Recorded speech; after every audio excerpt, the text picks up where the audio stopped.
voy a hablar acerca de aféresis terapéutica, pero desde el punto de vista técnico. ¿Qué es lo que los técnicos hacemos, vemos, transitamos mientras estamos haciendo un procedimiento de aféresis terapéutica? Primero voy a comenzar contándoles algo, ¿sí? Y tiene que ver con esta imagen que hay acá. Iban un par de peces nadando y se cruzan, un par de peces jóvenes nadando, y se cruzan con otro un poco mayor que iba contracorriente.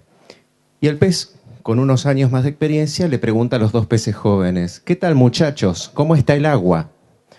Los dos peces más jóvenes se miran y dicen: ¿qué demonios es el agua? Esto es lo que nos pasa muchas veces trabajando con equipos automatizados, que comenzamos a realizar operaciones sin saber realmente qué es lo que está pasando detrás de eso.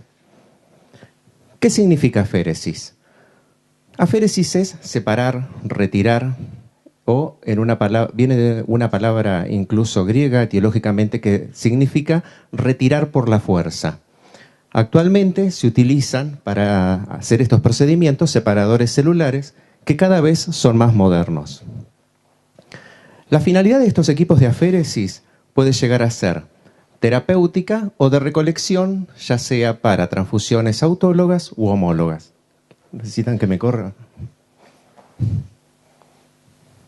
Estos son algunos de los equipos que generalmente encontramos en el mercado y los que manejamos habitualmente. Tenemos máquinas de distintas empresas. Hay algunas que incluso no están acá, pero porque no me entraban en una cuestión de imagen. Pero, bueno, tengo la suerte de haber trabajado con cada uno de estos equipos. ¿Qué tenemos que conocer como técnicos? Primeramente, ¿cómo está compuesto el sistema? ¿Qué partes tiene? ¿Para qué sirven? Vamos a comenzar por las bombas. Algunas cosas que tenemos que saber sobre las bombas, ¿sí? Una de las cosas que tenemos que saber es que las bombas funcionan como contadores, ¿sí?, de líquido.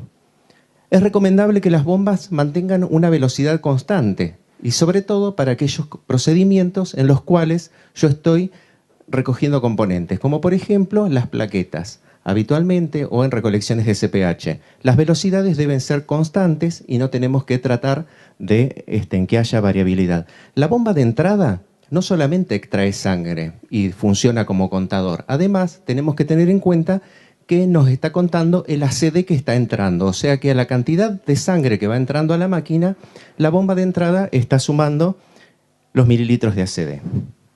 Tenemos máquinas de flujo continuo y de flujo discontinuo. Tenemos que saber qué tipo de máquinas funcionan y las características que tienen cada una de ellas. Acá tenemos algunas bombas. Máquinas de flujo continuo, las bombas no paran en ningún momento, la centrífuga no se detiene, tiene doble punción. Las máquinas de flujo discontinuo, ¿sí?, son unipunción. Las bombas a veces se detienen, a veces no, ¿sí? La bomba de entrada puede también funcionar como bomba de retorno, y en el caso de la centrífuga puede detenerse o no según el equipo que estemos usando. En el caso de las válvulas redirigen, ¿sí?, los componentes sanguíneos a diferentes partes del circuito. Las bombas también funcionan, cuando la máquina está en pausa, como una válvula. Tenemos distintos tipos de válvulas, ¿sí?, para distintos equipos. ¿Qué son los sensores ópticos? Los sensores ópticos no están puestos ahí porque sí nomás. Tienen la finalidad, ¿sí?, de poder llegar a determinar aspectos del plasma, pueden llegar a determinar capas. Los sensores ópticos me van a avisar si hay aire o no, si está mal ubicada la interfase del sistema, según en qué parte del circuito, y generalmente nos van a alertar sobre modificaciones en el plasma en el caso de que haya algún aspecto anormal. Podemos encontrar plasma lipémico, que esto puede llegar a ser por distintas patologías del paciente, por medicación, por alimentos. En el caso de que encontramos un plasma hemolizado, va a ser de color rojizo, tirando a verdoso o negro, plasma con una bilirrubina muy alta. Los sensores nos pueden llegar a avisar, ¿sí?, de qué es lo que estamos viendo para que nosotros tomemos la alerta si eso se debe a la patología del paciente o es algo que está sucediendo en ese momento en el circuito. Tenemos que tener en cuenta si vemos hemólisis y prestar atención si la hemólisis es causada por el procedimiento o es por la patología del paciente.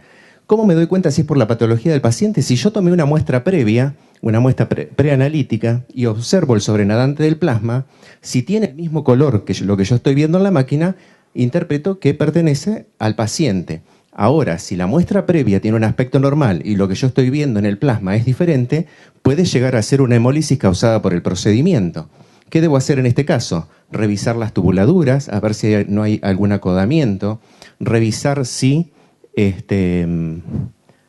los líquidos de sustitución son los correctos y no estoy transfundiendo algo incompatible, si no hay sobrecalentamiento del equipo, ¿sí?, por haberlo colocado mal y está haciendo mal algún tipo de rodamiento.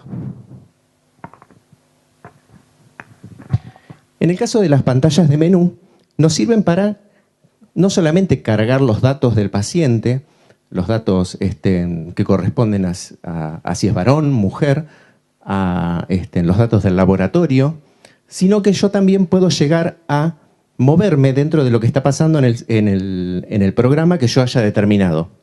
Por ejemplo, hay pantallas que yo debo conocer, ¿sí?, y saber qué datos son los que puedo modificar, y si esos datos que yo modifico me van a servir solamente para ese procedimiento, o si pueden llegar a quedar grabados, ¿sí?, y llegar a afectar futuros procedimientos. Por lo tanto, tengo que tener en cuenta si cada uno de esos datos que yo estoy cargando son para ese procedimiento momentáneo o si van a quedar grabados de forma permanente. Hay datos, ¿sí?, en las máquinas que son exclusivamente modificables por el servicio técnico. Acá tenemos algunos en pantallas de menú de diferentes máquinas, como eran antes y como hemos llegado a la actualidad con cada una de las versiones que habitualmente encontramos. Algo importante acerca de las alarmas, ¿sí?, que no nos gustan para nada generalmente a los técnicos. Las alarmas funcionan de forma independiente, ¿sí?, y funcionan como un control y seguridad para saber qué es lo que nos está pasando. Y precisamente los está alertando, ¿sí? Y pueden llegar, y nos están avisando de que pueden llegar a estar poniendo en riesgo la seguridad del paciente. Algo que tenemos que tener en cuenta cuando nos suena una alarma es tratar de saber qué es lo que está pasando con esa alarma. Porque una alarma generalmente no suena porque sí. No es poner continuar y seguir trabajando y dar enter. Cada vez que nos aparece una alarma de esta, ¿sí?, nosotros tenemos que tratar de chequear, revisar todas las opciones posibles de la alarma para poder modificarlas, porque si no, el equipo, el separador, puede llegar a interpretar como que es un error de software y empezar a desactivar ciertas funciones responsabilizándonos a nosotros del procedimiento que estamos llevando adelante. Por lo tanto, cuando tengamos una alarma, tratemos de saber qué es lo que está pasando y después sí continuamos con el procedimiento. Pero tenemos que tratar de resolverla previamente. Otras partes del sistema que debemos conocer, absolutamente todas las que están en el descartable. Si hay sensores de presión, para qué sirven, atrapas burbujas, filtros, detectores de fugas, bueno, cada una de esas que ustedes ven ahí. Acerca del mantenimiento de los separadores, dos cosas que tenemos que tener en cuenta. Hay dos tipos de mantenimiento. Uno que generalmente lo hace por parte de la empresa, tiene que ver con el servicio técnico, el mantenimiento, las calibraciones que se le hacen, las actualizaciones al software.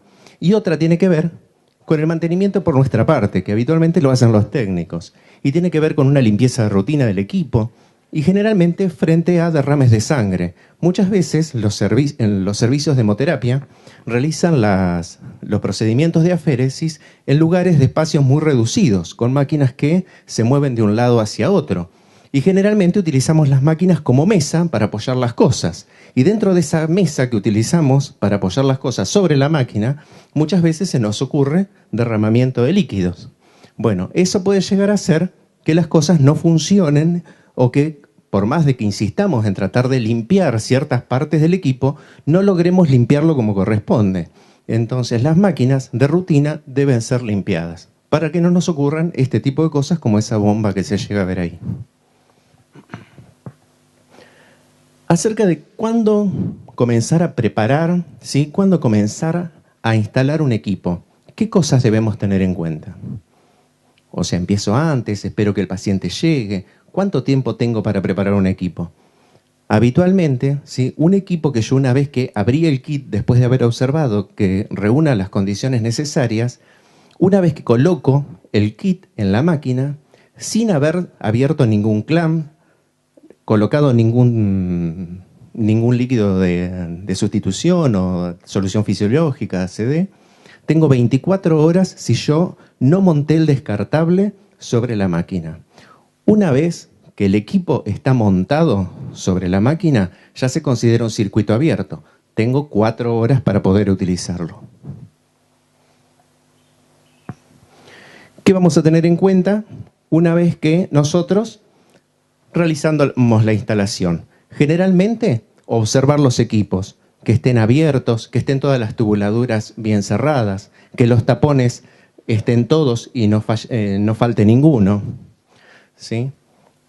Fijarnos las guías, que no nos queden acodadas, que las líneas estén totalmente limpias, y cuando me refiero a limpias es que no tenga acodaduras, ¿sí?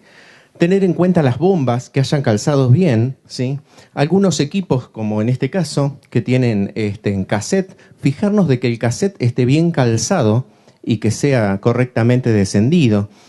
En aquellos equipos, bueno, que llevan plato o cinturón, fijarnos de que esté totalmente bien colocado, que no haya acodaduras, porque donde se producen los rodamientos es donde tenemos generalmente mayor cantidad de problemas, ya que al comenzar a girar la centrífuga, generalmente las roturas de descartables, si no colocamos bien el equipo, se nos producen los accidentes en ese lugar. Bueno, esto era lo que les comentaba acerca de cuánto me dura un equipo abierto, y es lo que les decía recién. En nuestro hospital, generalmente, una vez que yo coloqué el circuito y lo abrí y le puse los límites, en 4 horas, ¿sí? Es el tiempo que tengo como para poder realizar el procedimiento. De igual forma, colocar un equipo, ¿sí? Cuando uno ya adquiere la experiencia, no nos lleva mucho más de 5 o 10 minutos. Por lo tanto, si el paciente no ha llegado todavía, es recomendable esperar que el paciente llegue como para no descartar un equipo, ¿sí? El cebado. ¿Para qué se realizan los cebados? Bueno, generalmente el cebado se utiliza para eliminar el aire de los equipos de línea. Una de las cosas a tener en cuenta es que para eliminar el aire, las máquinas funcionan con vacío. Entonces, yo debo colocar los líquidos en el momento en que la máquina me los solicita, porque si no, me estoy adelantando y la máquina me va a tirar alarmas diciéndome de que hay aire, o de que al equipo encuentra fugas, ¿sí? Entonces, en el momento en que la máquina me solicita que yo coloque alguno de los líquidos, ese es el momento indicado para abrir, clampear, ¿sí? O colocar los líquidos que la máquina me esté solicitando. La máquina comprueba, ¿sí? El funcionamiento del separador, las líneas, que funcionen las bombas, que funcionen los clamps.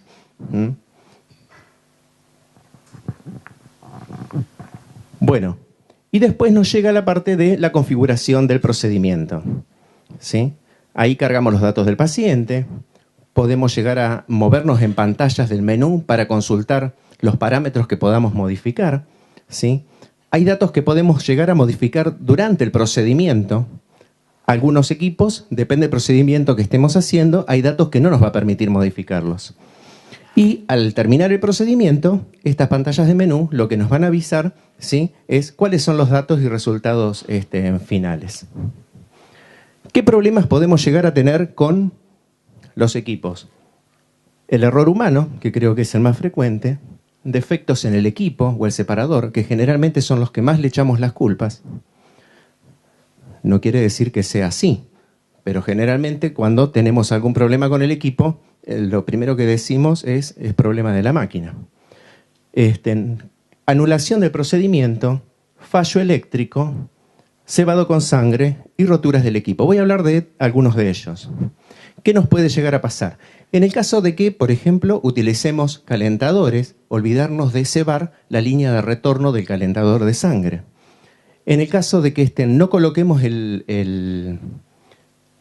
o sea, que coloquemos la proporción de anticoagulante de forma errónea, ¿sí? Que intercambiemos la solución fisiológica y el anticoagulante. O sea, esto es tan sencillo que en lugar de colgar el ACD, colgamos las líneas intercambiadas, ¿sí? Algunos equipos no tienen la posibilidad de esa porque tienen dos venopunciones y es imposible poner dos lugares para insertar, ¿sí?, las espigas o la aguja, y es imposible colocar el ACD. Pero otros equipos tienen una sola guía, ¿sí?, y podemos totalmente intercambiar el ACD y la solución fisiológica.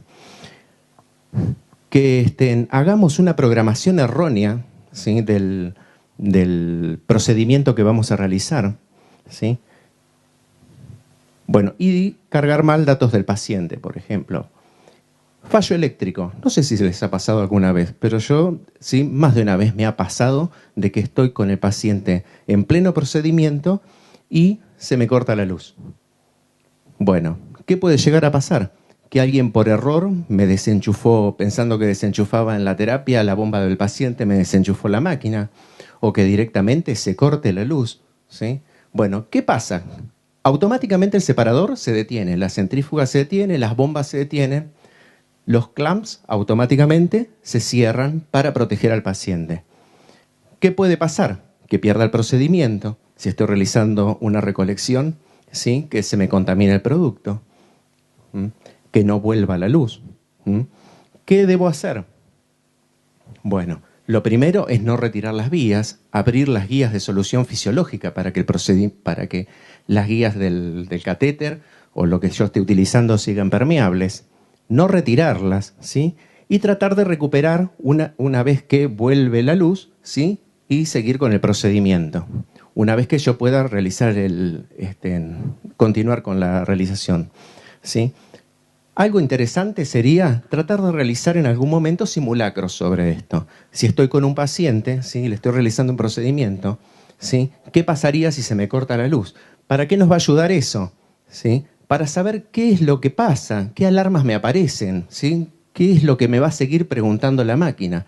Si tengo la suerte de que nunca se me cortó la luz en un procedimiento, yo no sé qué es lo que me va a preguntar la máquina en el caso de que se produzca un evento de este tipo. No sé con qué me voy a encontrar si no me pasó. Realizar un simulacro en algún momento sería interesante. ¿Qué pasa si se nos rompe un equipo? ¿Sí? ¿Qué es lo que puede ocurrir? Bueno, generalmente es un enchastre de sangre, ¿sí? Bueno, ¿qué debo hacer? Generalmente, bueno, lo primero es detener el procedimiento, tranquilizar al paciente, es lo más importante, disminuir el impacto visual. Habitualmente, cuando se rompen los equipos en las centrífugas, ¿sí?, el impacto visual para nosotros mismos, ver el equipo totalmente chorreando la sangre de la centrífuga, muchas veces no es muy agradable. Obviamente que menos agradable es para la persona que está conectada ahí. Tratar de limpiar la máquina fuera de la vista del paciente, ¿sí? Mantener las vías permeables, obviamente. Bueno, ¿qué datos ingresamos? Obviamente, para calcular la volemia del paciente, los equipos nos piden, según las fórmulas que utilicen, datos como peso, altura, sexo, y nosotros tenemos que calcular, ¿sí?, el volumen extracorpóreo que va a manejar ese equipo. Los distintos equipos mantienen diferentes volúmenes extracorpóreos, sobre todo algunos de ellos sí son equipos de unipunción que mantienen un volumen mucho más grande que aquellos equipos que son de flujo continuo. Abajo de todo hay una fórmula en donde figura, ¿sí?, de qué forma calcular cuánto puede llegar a caer el hematocrito en el caso de que yo esté realizando un procedimiento. ¿Por qué es esto? Aquellos pacientes que están muy al límite con el hematocrito, yo tengo que tener en cuenta que una vez que yo lo conecte al separador celular, su hematocrito va a bajar un poco más. Entonces, ese valor de hematocrito está por debajo de los valores indicados de lo que puede llegar a soportar el paciente. Bueno, yo como técnico tengo que saber, ¿sí?, mi equipo, qué volumen extracorpóreo tiene y cuánto puede llegar a descender el hematocrito en el caso de que el paciente esté al límite con sus valores. En este caso de pacientes, lo que debería tratar de realizar es un cenado personalizado del equipo, ¿sí? ¿Y en qué pacientes se hace? En aquellos pacientes de bajo peso, que su volemia, ¿sí?, extracorpórea, con la bajada del hematocrito que hablamos anteriormente, suponemos de que ya pone en riesgo la vida del paciente. En pacientes que hemodinámicamente están muy inestables, que no se van a bancar un procedimiento de estas características, y también en pacientes anémicos. Acerca de los balances hídricos. Los balances hídricos pueden llegar a ser isovolémicos, normovolémicos o hipervolémicos. Les voy a hablar acerca de, generalmente, el hipovolémico. Muchas veces los pacientes que hacemos procedimientos de aféresis son procedimientos que también pertenecen a los servicios de nefrología y están en diálisis. Y a veces los nefrólogos nos piden, ¿sí?, si los podemos dejar con un balance negativo. O sea, ¿cuánto le puedo llegar a sacar al paciente? Tenemos que tener en cuenta que nosotros en hemoterapia, ¿sí?, no nos manejamos con los mismos volúmenes que los pacientes de nefrología. Y los tiempos que manejamos son muchos más cortos. Entonces lo que tenemos que tener en cuenta es que no podemos llegar a extraer más del 10-15% de la volemia del paciente, porque si no lo ponemos en riesgo, ¿sí? O sea, nuestro balance negativo debería ser un volumen que ronde entre el 10 o 15% de la volemia que éste posee. Lo que tenemos que tener en cuenta es que cuanto más conozcamos el equipo que trabajamos, más seguros vamos a estar trabajando, porque cada vez los equipos van evolucionando, se van actualizando, ¿sí? Y esto nos deja a nosotros mucho más conforme. Lo que tenemos que tener en cuenta es que la ayuda que nos ofrecen estos separadores ahora no quiere decir que nos tenemos que relajar. Esto no nos libera en absoluto de quedarnos tranquilos porque el equipo lo está realizando bien. Tenemos que saber concienzudamente qué es lo que estamos haciendo y qué es lo que está pasando en el separador en ese momento. Vamos a hablar acerca de cómo vamos a recibir un paciente. Primeramente, generalmente los pacientes que llegan, que no saben qué es la aféresis, convengamos que muchas veces compañeros del servicio de salud a veces no saben lo que es un procedimiento de aféresis.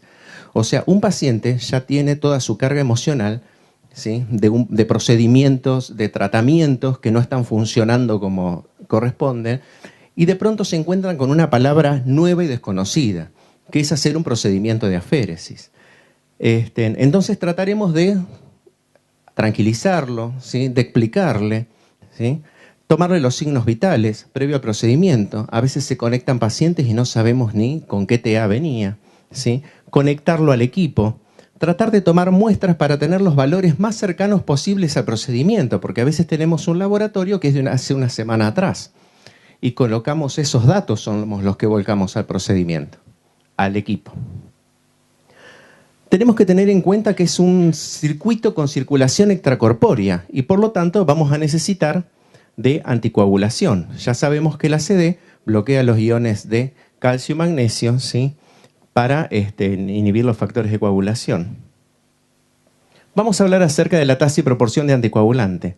La tasa es la velocidad, ¿sí?, de anticoagulante que se infunde al paciente por mililitros minutos, mientras que la proporción son la cantidad de sangre que va entrando cada tantos mililitros de sangre. Es una relación entre anticoagulante y sangre. Según una fórmula de Nadler, ¿sí?, del año 62, la tasa ACD se debe medir, y esta es la fórmula que utilizan los equipos, ¿sí?, en mililitros minutos litro por volemia total del paciente. Generalmente, los equipos de aféresis ya tienen valores recomendados, ¿sí?, sobre cuáles son las proporciones de anticoagulante que yo tengo que utilizar para cada procedimiento que estoy haciendo. Salirme de esas proporciones implica, ¿sí?, de que yo esté poniendo en riesgo al paciente, o incluso puede llegar a significar que el producto que estoy obteniendo no tenga la cantidad de ACD que necesito. Por lo tanto, no va a ser un producto que contenga las condiciones óptimas como para ser funcional. Bueno, acerca de la velocidad de aspiración, generalmente los equipos también tienen velocidades recomendadas. No es que porque yo tengo que seguir haciendo cosas pongo a un equipo que funcione a 100 mililitros minutos, si el equipo me está haciendo una recomendación de que no vaya a más de 60. Y acerca de las fuerzas centrífugas, ya sabemos cómo funcionan. Nosotros que hacemos en hemoterapia, por lo menos sabemos bien cómo se separan los componentes. Y si no lo sabemos, los debemos tener en cuenta porque con los equipos celulares de separación celular que utilizamos, permanentemente estamos trabajando con las capas y debemos conocer precisamente dónde estamos parados de acuerdo al componente que estemos sacando.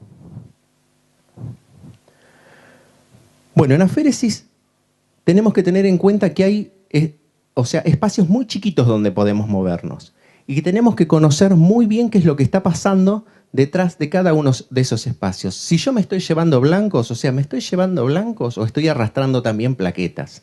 Si me quiero llevar granulocitos, ¿en qué capa me estoy metiendo para poder llegar a tenerlos? Entonces, tener un buen programador, ¿sí?, y saber en qué capa me estoy posicionando en esta separación y centrifugación es sumamente importante. Acerca de la formación del personal, necesitamos estar permanentemente actualizados, hacerlo concienzudamente, como les decía. También, se necesita ánimo para seguir adelante, porque muchas veces estamos solos haciendo este tipo de procedimientos.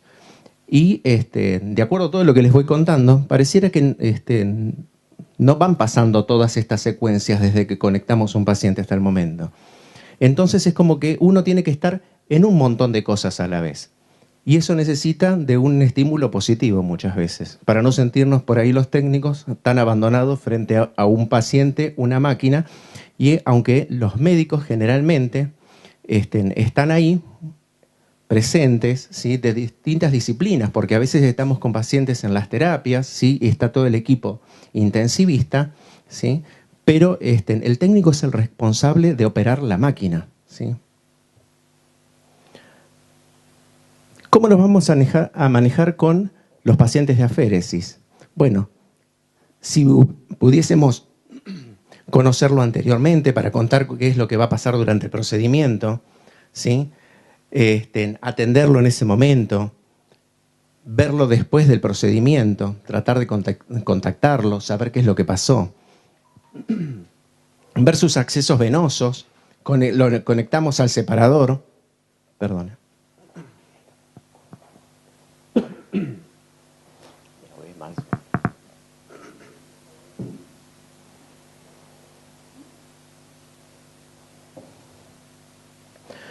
Bueno, corroborar sus accesos venosos, como le decía, saber si el paciente está con medicación y qué medicación está, ¿sí?, y tratar de realizar los procedimientos, ¿sí?, de la manera más aséptica posible.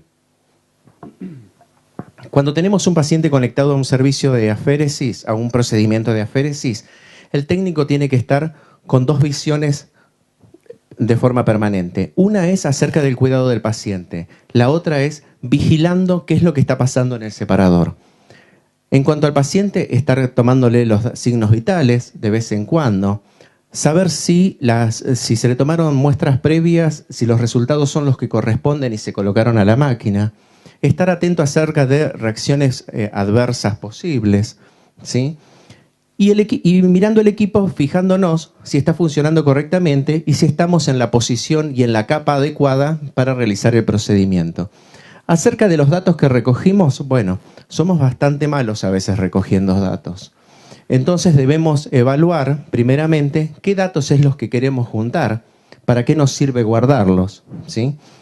Es buenísimo muchas veces tener una hoja de trabajo. Si pudiésemos hacer algún checklist previo, ¿sí?, sería genial. Y registrar absolutamente todo lo que nos está pasando. En mi experiencia personal, más de una vez nos hemos encontrado buscando datos de procedimientos de aféresis, no sé, de cuántas vasculitis realizamos en el hospital, y resulta que tenemos la mitad de los datos cargados. Entonces, el hecho de contar con un registro preimpreso y saber qué es lo que vamos a los datos que vamos a estar recabando en cada uno de los procedimientos es muy importante. Acerca de la prevención y detección de efectos adversos. Bueno, si estamos realizando una venoclisis, ¿sí?, saber si está teniendo dolor en el sitio de punción. La punción tiene que tratar de ser lo más limpia posible. Ya sabemos de que los accesos vasculares generalmente que utilizamos suelen ser de gran calibre.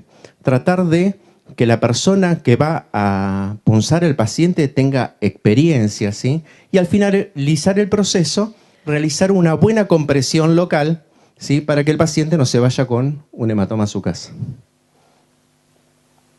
En cuanto a la prevención de efectos adversos, tenemos varios. Efectos del citrato, estar atentos, saber qué es lo que le está pasando al paciente, ¿sí? De qué forma podemos llegar a manejarlo y modificando las tasas de anticoagulante, deteniendo, poniendo en pausa quizás un poco el procedimiento. Como técnicos siempre debemos avisar del médico a cargo qué es lo que estamos viendo, ¿sí? Si el paciente está con hipotermia, recordemos que son circulaciones extracorpóreas, los líquidos muchas veces están a temperatura ambiente, lo ideal sería templarlos, ¿sí? En caso de citopenias, estar atento a qué es lo que el equipo separador, los equipos separadores, si bien están sumamente actualizados y tratan de ubicarse en las capas que corresponden, no son específicamente selectivos en llevarse esa capa y muchas veces están arrastrando otras. Más de una vez me he encontrado haciendo un procedimiento de plasmaféresis, el hematocrito que yo había ingresado no era el correcto y tenía un hematocrito más alto y de pronto veo de que está subiendo a la bolsa de plasma plaquetas, ¿sí? Entonces no se estaba llevando solamente el plasma del paciente, también estaba arrastrando otro tipo de células.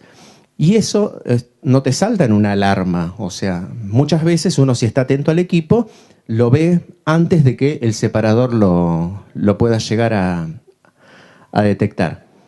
Embolia gaseosa, ¿sí? No sé si se les ha pasado, pero en algún momento hemos detectado aire ya en la línea de retorno de pronto y se nos había pasado alguna alarma que decía nivel de volumen, porque muchas veces decía nivel de volumen, lo interpretamos como que era otro tipo de cosa y en realidad estaba por algún tipo de problema X, ¿sí? Había comenzado a ingresar aire al circuito. Reacciones anafilácticas son las que ocurren más frecuente y generalmente en aquellos procedimientos en los cuales se realizan cuando se utiliza plasma como líquido de sustitución. En cuanto a hipovolemia, ya hablé acerca de que aquellos equipos que son de flujo discontinuo, ¿sí? Son los que nos ponen en mayor riesgo de realizar reacciones hipovolémicas. Y síndrome vasovagal.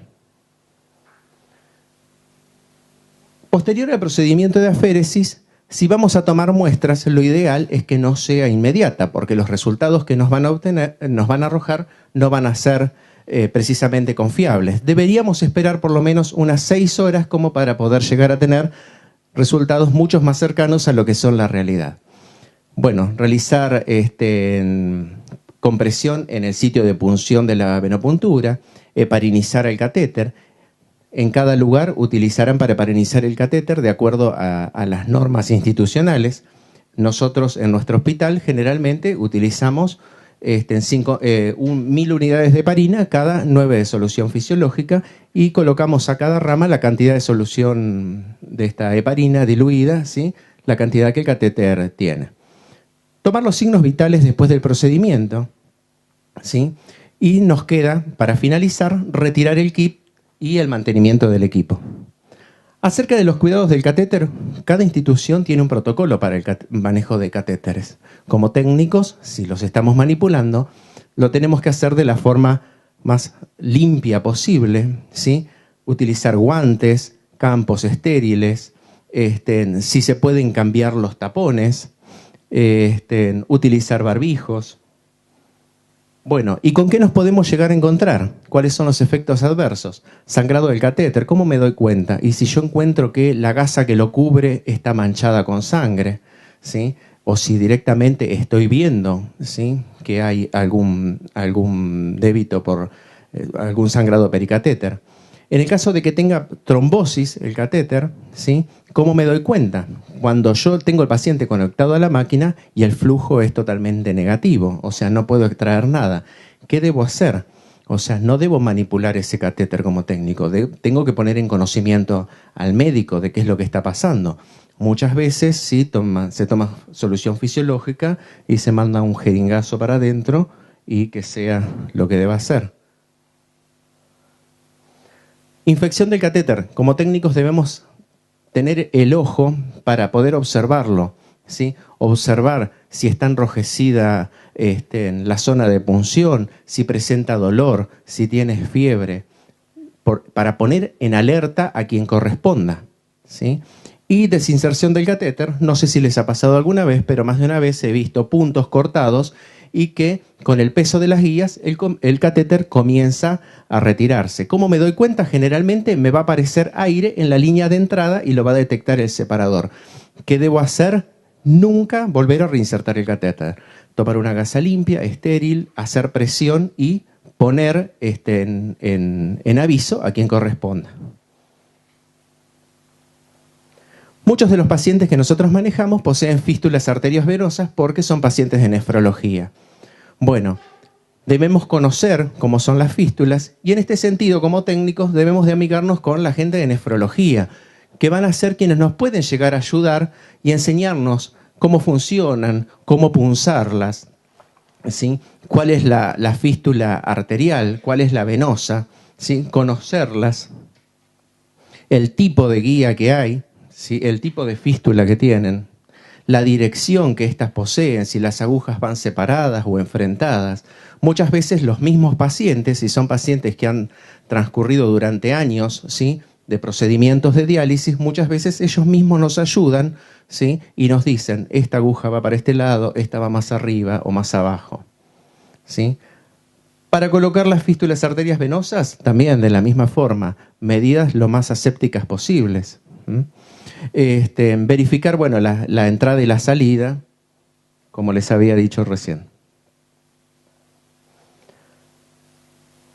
Antes de realizar la conexión debemos comprobar que las agujas de fístula funcionen correctamente, ¿sí?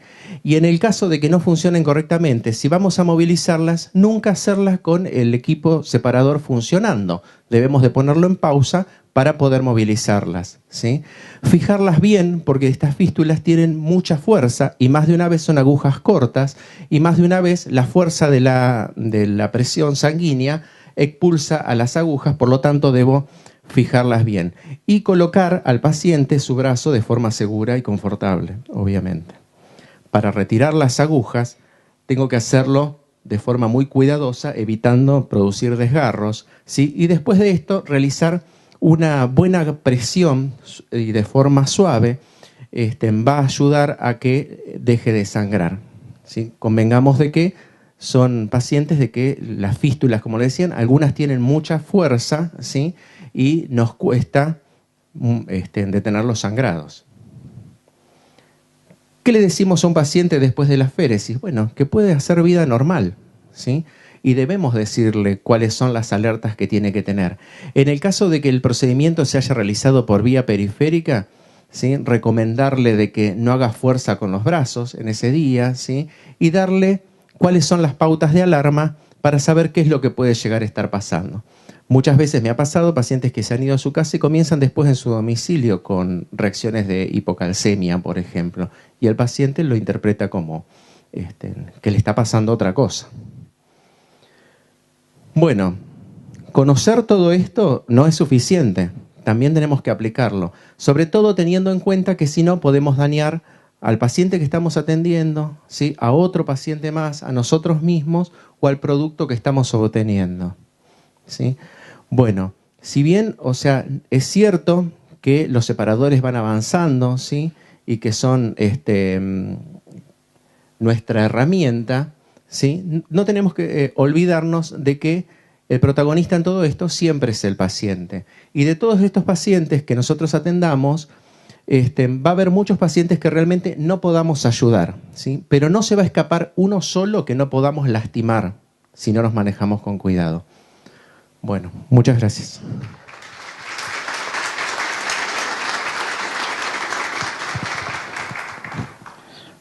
Muchas gracias, Cristian. No sé si quieren hacer alguna pregunta.